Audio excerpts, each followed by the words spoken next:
The Gospel of the Lord. Praise to you, Jesus. Be seated.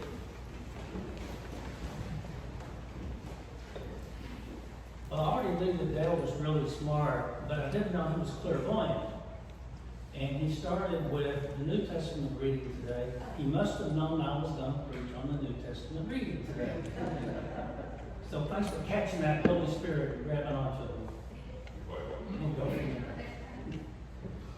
So at the time that this letter to the Ephesians was written, back somewhere probably in the latter part of the first century, the Christian community was really on the radar screen of all of those around them, because those anxious authorities wanted to rid the world of them. They wanted to get rid of all those who professed the love of Christ and professed the gospel.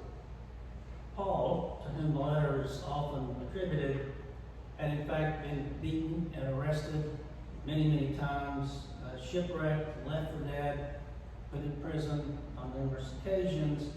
And so it was certainly not unreasonable at all for this writer to the Ephesians to be a little bit worried, and then to take on the language in this letter, which is the very ending of the letter to the Ephesians, about how our struggle against the rulers and the authorities needs to give us strength. And we need to put on the breastplate of honor, and put on a sword, and our garments and our shoes, and get ready for battle. So the story goes, armor up, as the writer suggests here. Take your helmet and your shield and all that you have. But let's take a step back just for a minute. There is really no steel in this call to arms in this letter. There is no roar of combat. In fact, if we read it a little bit closer, and we see that while the writer is using very familiar and adrenaline-pumping type of language, the content is wildly different. Look at the armor that the author invites the reader and us to put on. Faith, truth, righteousness, salvation, the Spirit, and prayer. And by the way, that word righteousness does not begin with self. There's no self-righteousness in this lesson today. It's about righteousness. So apparently at this time, the writer of this letter is not telling people to put on the traditional type of armor that they knew about. And there is this obsession with self and violence that has occurred long before. Now this writer to the Ephesians is telling them something different, something about being connected through prayer with the Holy Spirit. I wonder if many of the readers of that day would have preferred to reach for more of the traditional weapons of combat. I wonder if the readers of those days were so comfortable in the armor of the world around them that they thought the writer was in fact inviting them to put on the wrong type of armor. I wonder how it felt to those who were hearing this, because it's so easy to wonder the same about myself and about us in our world today and the people of faith in our world.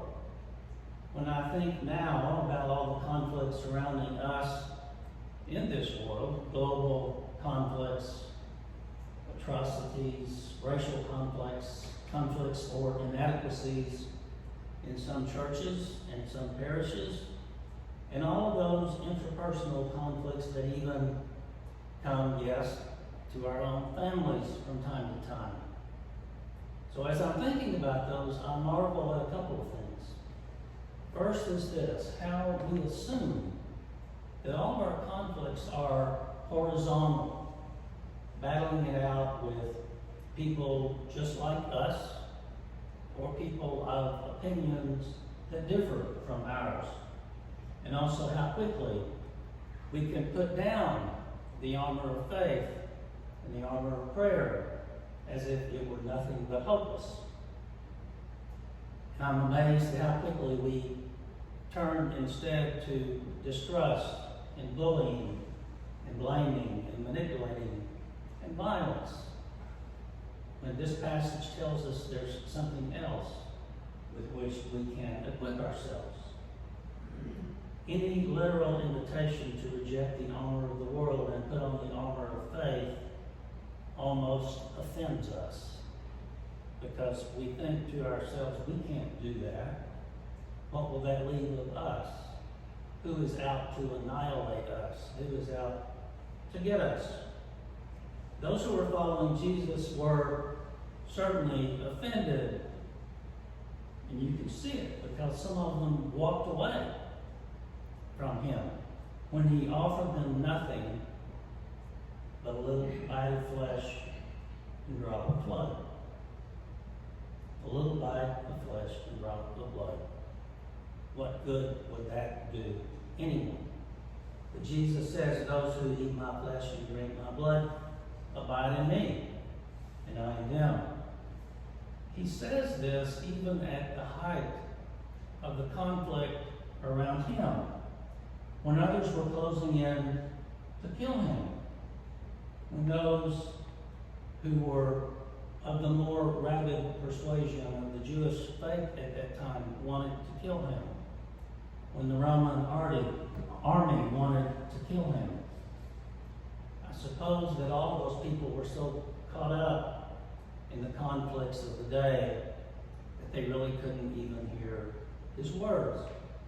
And they were also so committed to the earthly understanding of what armor is and what it was that they can't fathom this strange little bit of wisdom about armoring up with a bit of bread and a sip of wine.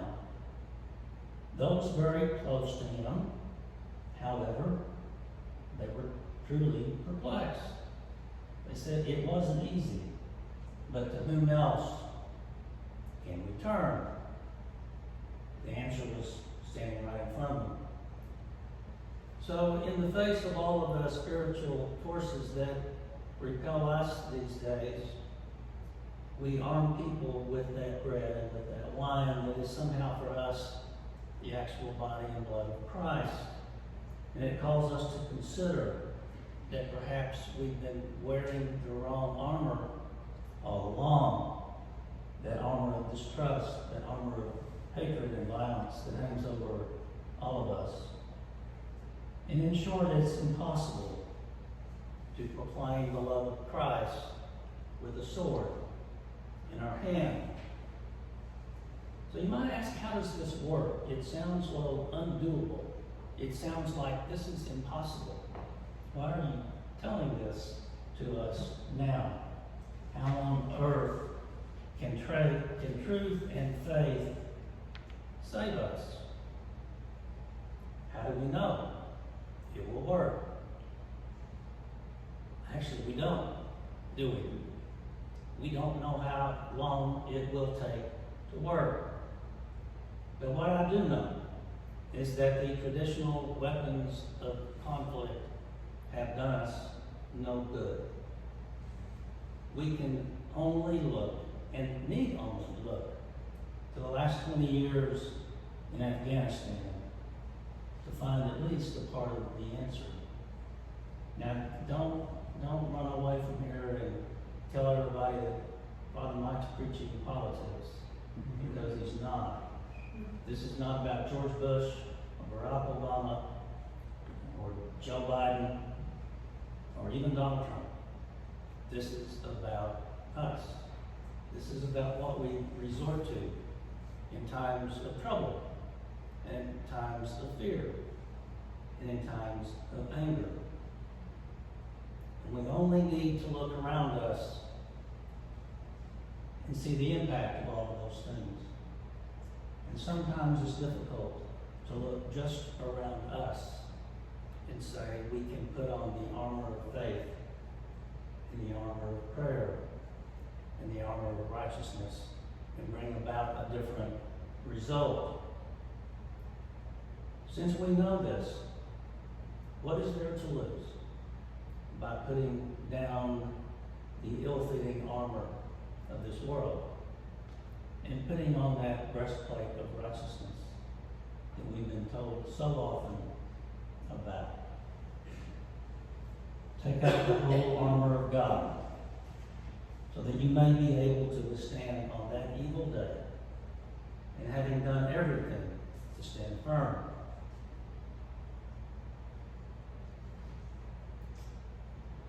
This part of the sermon's going to be hard for me. We said goodbye to Libby yesterday. Mary and I were there. Mary and I were the only two in the room other than Libby over whom we were praying that had a tradition of faith and a tradition of understanding the moving of the Spirit. So Mary and I prayed together with the prayer book. I got out my iPhone and played some songs for Libby, who I know heard them, because when you're on your deathbed, you hear things that you can't see or actually touch. Coincidentally, one of the songs that I played yesterday was the one you're going to hear today in our offertory hymn. Little did I know that yesterday. It was a difficult day for us. I'm used to seeing Libby sitting right there. She was always there on the front row when I first started coming here. So we will miss her, so keep her family in your prayers. One of the things that was astonishing to me yesterday was that despite the fact that most of the people in that room were not people of faith, as Mary and I were doing the prayers, and we got to the Lord's Prayer, everyone said it with us. Isn't that funny? In the times that we most need it, and we can turn to God and turn to the Holy Spirit and feel that presence no matter who we are. So pray in that Spirit at all times. Keep that Spirit with you in every prayer and supplication, even at times when it seems hopeless, even at times when it may not give you as much comfort as you feel you need. Pray in that Spirit. Take this bread, drink this blood. It is I in front of you, says Jesus. It is I that is with you. It was Jesus that was there with us yesterday. And I think we all thank God that he was.